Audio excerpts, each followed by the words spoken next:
第一阶段22时至23时30分执行封闭式强制路检。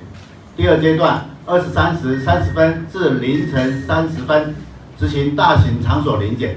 第三阶段0时30分至1时止，全区威力巡逻与守望。为期15天的加强重要祭礼安全维护工会专案正式启动，头一天分3阶段，除了针对治安稳定、交通顺畅、民众安心之外，嘛会继续打击诈骗、掠夺、扫恶，积极整合民间力量，替大台南的治安交通把关。同步来做一些治安维护的工作，包括临检一些重点的场合，以及最为重要的路口做封闭式的路检。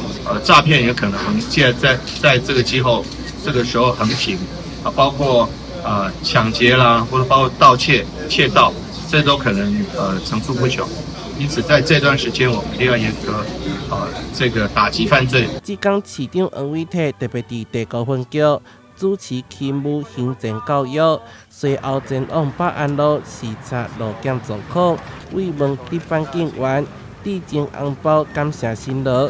希望春节期间大家爱守法，莫有违规违法的代志发生。希望大家都不要有酒驾的情形发生。那如果万一有这个违规的情况发生，就会去取缔。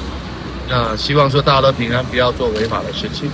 那过去也曾经在路检捡到枪支的。另外，对行春出游、拜庙祈福等年节活动，人潮车流会增加。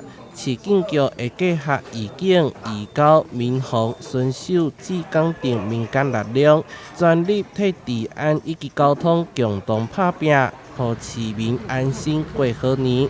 台南新闻社会采访报道。